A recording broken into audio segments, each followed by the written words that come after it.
bom estar de volta com a lição número 4, que trata do tema Jesus, nosso irmão fiel, baseado no livro de Hebreus. Essa semana nós vamos ter análise de um tema que é especial também no livro de Hebreus. Jesus como Deus e Jesus também como homem, a sua natureza divino-humana.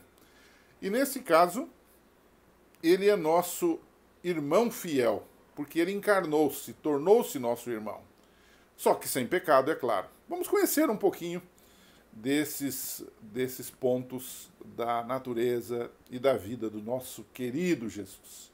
E o tópico número 1 é um irmão perfeito. Eu intitulei como um irmão perfeito. Você sabe que a lei de Moisés, ela estipulava que depois de 50 anos, as dívidas de uma pessoa eram perdoadas e as propriedades que ele havia perdido poderiam voltar a ele ou ao dono original. Levítico capítulo 25, você vai encontrar isso.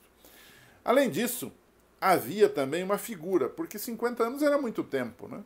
Havia uma figura de um parente próximo, que eles chamavam de resgatador, ou Goel, né?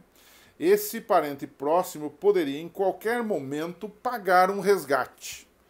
Ele pagava um resgate e resgatava uma pessoa que estava, digamos, sendo escrava de alguém, não é?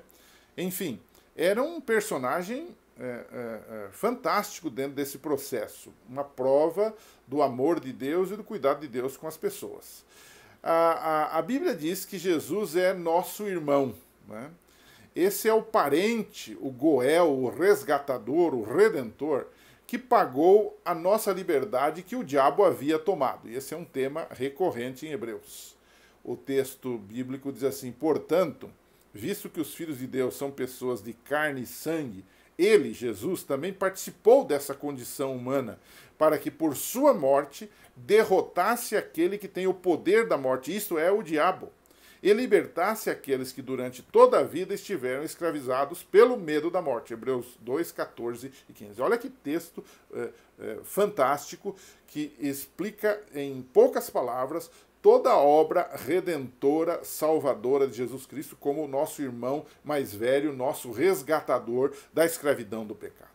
Ele, Jesus, é Deus, mas tornou-se um de nós no sentido de que ele assumiu essa humanidade. E não foi de mentirinha. No passado havia uma heresia que falava que Jesus era apenas uma aparência, né, que chamamos de docetismo, né? Mas, na verdade, Jesus foi semelhante a nós, ou é semelhante a nós em todas as coisas, menos no pecado. Semelhante a Moisés, né, que foi considerado filho da filha de Faraó e abdicou do seu trono real para identificar-se com o povo de Deus, segundo Hebreus 11, 24 a 26, a mesma coisa fez Jesus. Ele abdicou não do trono do Egito, mas ele abdicou do céu, da realeza celestial, e veio a esse mundo miserável e pecador, encarnou-se, seguiu as leis da hereditariedade, viveu, morreu, nos deu exemplo e nos deu a vida, para que nós pudéssemos ser libertados do poder de Satanás. Isto é maravilhoso. O texto de Hebreus 2,10 diz assim: ao levar muitos filhos à glória, convia que Deus, por causa de quem e por meio de quem tudo existe, tornasse perfeito, mediante o sofrimento, o autor da salvação deles. Então, Jesus, ele passou por todas as fases e venceu. E por isso, ele é o nosso irmão perfeito. É um Deus, mas que também se tornou humano para poder nos salvar, para poder nos entender, para poder se compadecer das nossas fraquezas. É isso que o livro de Hebreus reiteradas vezes fala, né? O texto diz que ele foi aperfeiçoado, e algumas vezes confundem isso. Olha, será que Jesus era imperfeito então? Ou ele era pecador então? Não. Ele foi aperfeiçoado, diz o texto, pelo sofrimento, porque ele submeteu-se ao sofrimento para nos salvar.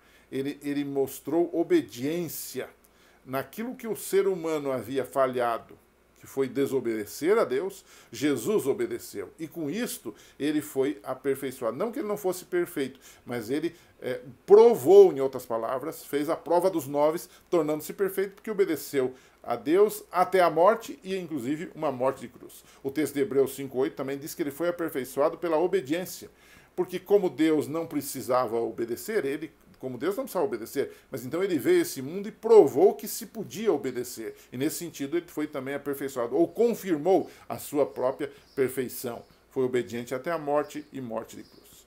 Bom, há um segundo assunto dentro dessa semana. O primeiro é um irmão perfeito, que é Jesus. Agora, um irmão semelhante a nós, mas diferente de nós. O que é isso? Bom, Jesus é nosso irmão e ele é superior aos anjos, por exemplo. E ele é a expressão exata de Deus. Ele é Deus. Hebreus 1, verso 3 diz isto, né? Mas em Hebreus 2,9 diz que Jesus é retratado como menor do que os anjos. Puxa, mas uma hora parece que diz que ele é superior, outra hora diz que ele é menor que os anjos. Temos que entender o contexto, né?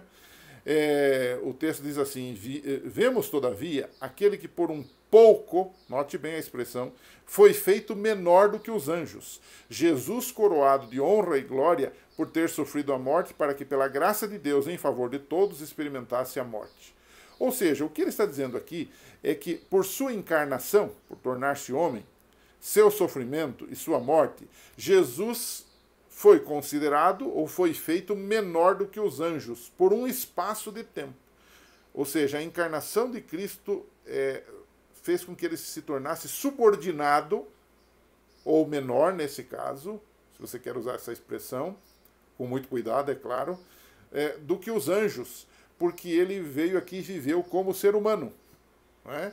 Tudo isso para cumprir o plano da salvação. Ele tornou-se humano realmente, mas uma verdade também é alguma coisa que precisa ser destacada. Diferente de nós, ele não teve nem pecado ato e nem pecado natureza. Porque nós temos os dois. A nossa natureza é pecaminosa, nossa tendência é pecaminosa. E nós temos os pecados atos que cometemos diariamente. Né? Então, Hebreus 7,26 diz assim: é de um sumo sacerdote assim. Por que sumo sacerdote assim? Um sumo sacerdote como esse, diz na outra tradução, que nós precisávamos. Santo, inculpável, puro, separado dos pecadores e exaltado acima dos céus. O que está dizendo aqui é que se um anjo viesse aqui para morrer por nós, não seria suficiente. Se um ser humano morresse por nós, não seria suficiente.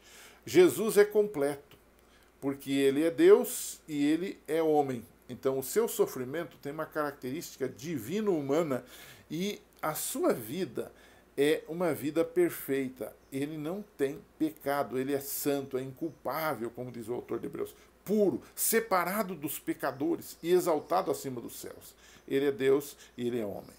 Então, pode-se dizer que Jesus também, e aqui a questão da natureza é um assunto que se discute muito, que natureza Jesus tomou na encarnação, né? Há uma grande discussão e há algumas brigas teológicas sobre isso. Eu não quero entrar nesse assunto, não é interessante a gente brigar por isto. Mas o que a gente pode dizer, baseado na Bíblia, é que Jesus, ele foi afetado sim pelo pecado. A natureza que Jesus tomou na sua encarnação, foi a natureza de um homem depois de 4.000 anos de pecado. Ou seja, a natureza física do ser humano ela estava já deteriorada. Imagine hoje como está, bem pior. Não é? Mas Jesus não foi infectado pelo pecado, ou seja, não havia pecado na corrente sanguínea de Jesus. Não havia pecado nas suas células, não havia o efeito do pecado lá. Né? As tendências pecaminosas, isso não existia. Então, podemos dizer que Jesus foi afetado, porque ele viveu num contexto de um mundo de 4.000 anos de pecado, mas ele não foi infectado, ou seja, ele não compartilhou do pecado. E aí fica uma pergunta, e aí eu queria que você discutisse com seus alunos um pouquinho isto e pensasse um pouquinho. A pergunta é a seguinte: pelo fato de Jesus nunca ter pecado, ele não tinha nem pecado ato, nem pecado natureza, ele se tornou ser humano. E continuava, logicamente, sendo Deus, só que não usava esse poder divino para benefício próprio. Então, a pergunta é, Jesus tinha vantagem ou Jesus tinha desvantagem sobre nós no assunto, por exemplo, da tentação? Nós somos pecadores, nossa tendência é para o pecado. A gente gosta do pecado, a gente aprecia o pecado.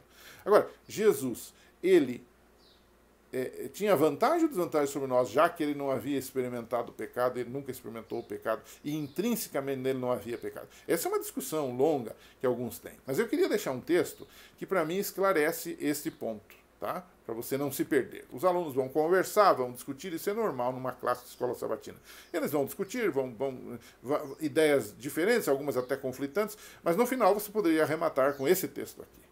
Pretendem muitos que era impossível Cristo ser vencido pela tentação. Ou seja, porque ele era Deus, então ele não podia ser vencido. Nesse caso, não teria sido colocado na posição de Adão. Não poderia haver obtido a vitória que aquele deixara de ganhar. Ou seja, onde Adão falhou, Jesus venceu. Se tivéssemos, em certo sentido, um mais probante conflito do que o teve Cristo, então ele não estaria habilitado para nos socorrer. Mas nosso Salvador se revestiu da humanidade com todas as contingências da mesma. Tomou a natureza do homem com a possibilidade de ceder à tentação. Então, Jesus poderia ter caído, mas não caiu. Não temos que suportar coisa nenhuma que ele não tenha sofrido. O Desejado de Todas as Nações, página 117. Com isso eu paro aqui para você continuar aí. Um abraço, semana que vem a gente volta para mais um tema do livro de Hebreus no canal Classe de Professores. Um abraço e até lá.